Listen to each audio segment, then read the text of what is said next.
Dobar dan всички. Извинявам се на мой български не е много добър,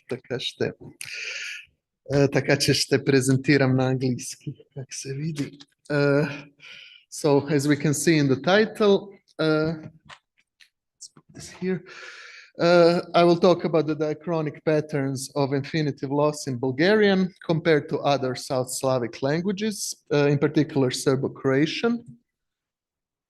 Okay, so first I will briefly discuss the infinitive and the distribution of the infinitive in Old Bulgarian or Old Church Slavonic, which is also the term I will use here, and I will compare it with the distribution of the infinitive in modern South Slavic languages.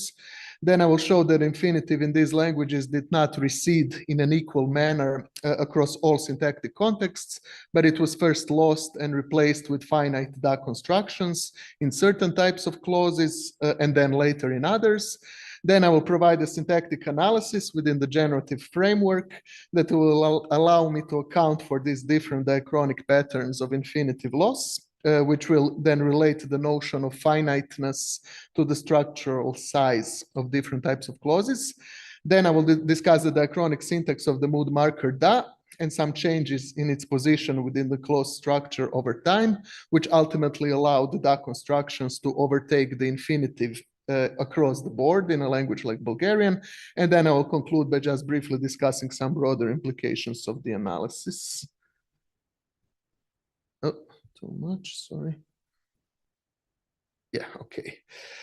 So I'll begin just with a very brief descriptive overview of the distribution of the infinitive in Old Church Slavonic, which is the earliest attested historical antecedent of Bulgarian, as well as other South Slavic languages that I discuss here.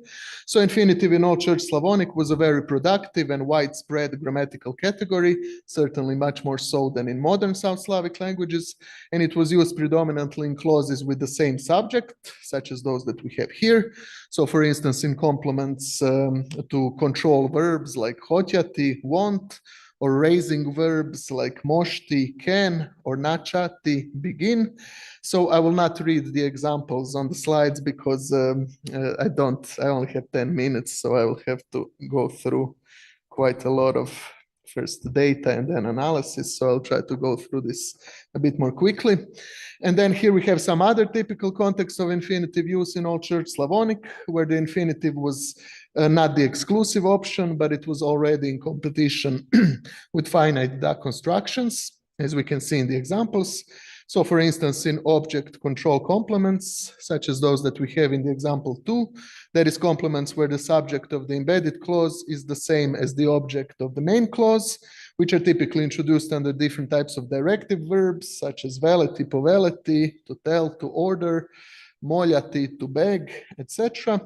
And then infinitive was also in competition with da constructions in different types of modifier adjunct clauses, such as clause final, purposive or resultative clauses, most typically, such as those that we have here. But here in my talk, I'll mostly focus on complement clauses, such as those we saw in the examples 1 and 2.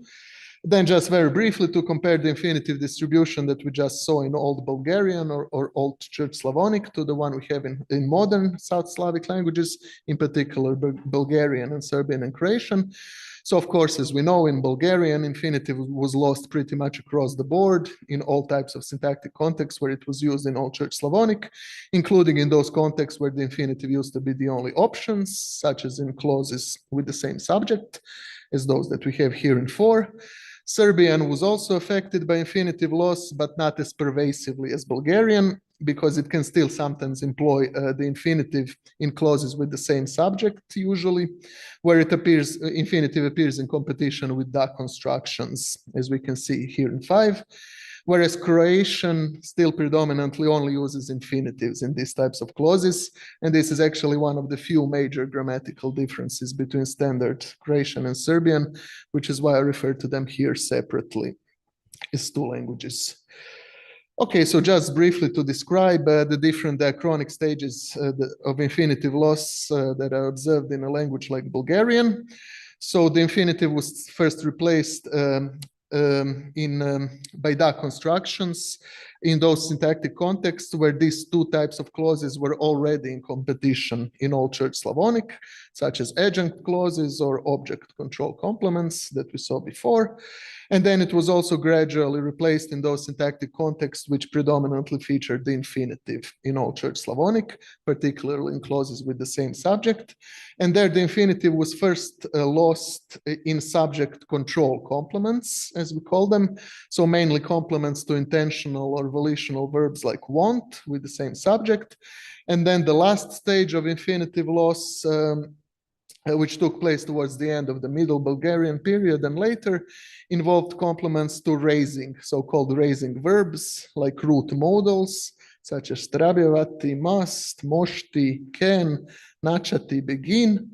So in contexts where the two verbs do not project two separate argument structures, but only one argument structure, which is a general property of raising verbs that I don't have time to discuss here. So that was the descriptive part of the talk. Now I'll move to the second part of the talk, which is more analytical, where I'll present the syntactic analysis of the described diachronic phenomena pertaining to infinitive loss in South Slavic. And here I will use the basic syntactic structure proposed within a theoretical approach of generative grammar, which consists of several hierarchical layers of structure that we have here on the slide.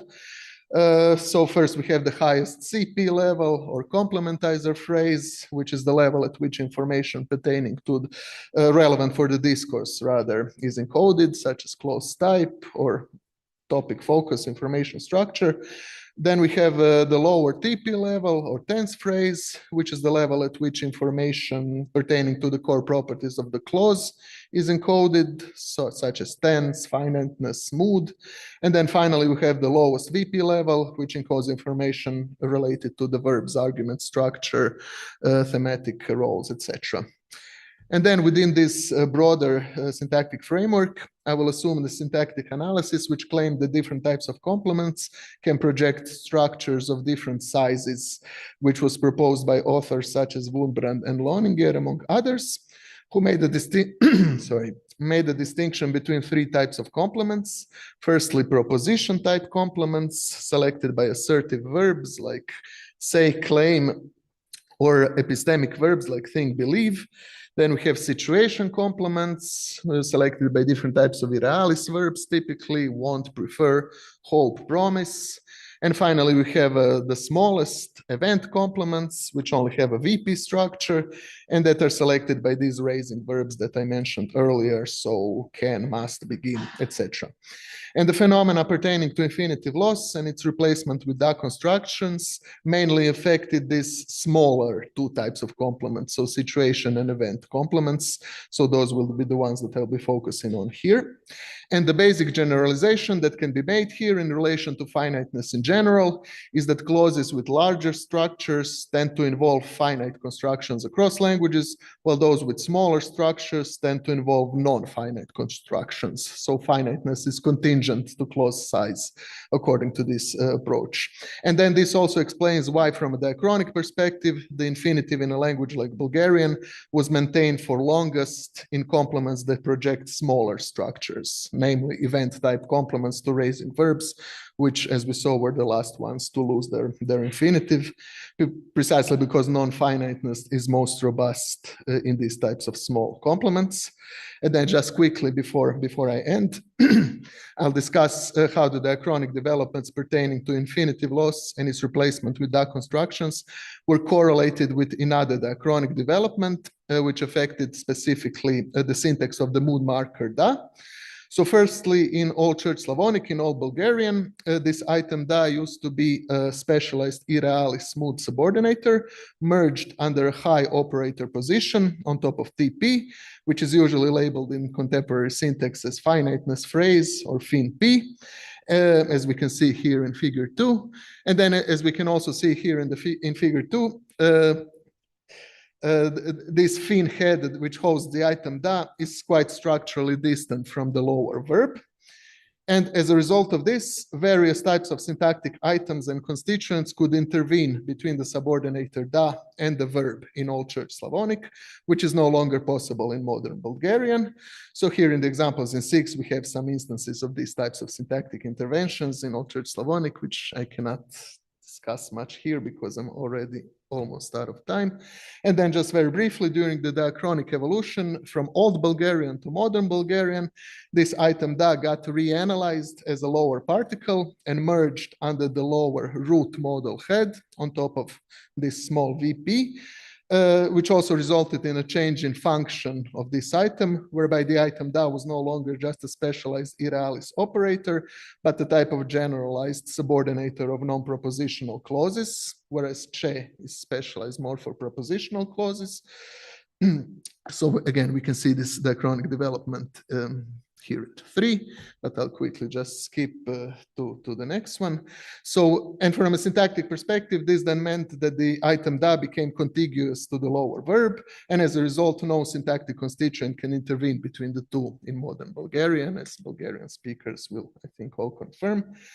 And then finally, what is crucial for my diachronic analysis here is that this lowering of the item da then allowed the da constructions also to spread to smaller complements, to smaller event type complements that only project the lower part of the structure associated with the VP layer and eventually replace the infinitives there as well, which was not possible while da was still merged in the higher parts of the structure, as was the case in Old Church Slavonic, because these types of complements did not project those higher parts of the structure, which explains why they were the last ones to replace the infinitives with da constructions.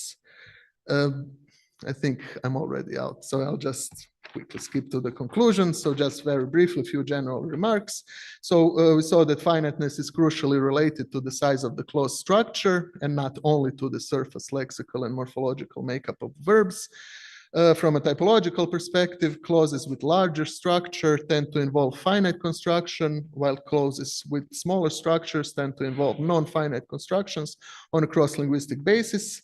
And then finally, from a diachronic perspective, non-finite constructions in languages like Bulgarian that eventually lost the infinitive were nonetheless most robust and maintained for longest time, precisely in these clauses with smaller structures, which were the last ones to replace the infinitives with finite da constructions, because the connection between non-finiteness and small structure size is a strong connection on a typological level in general. And that would be it. Thank you.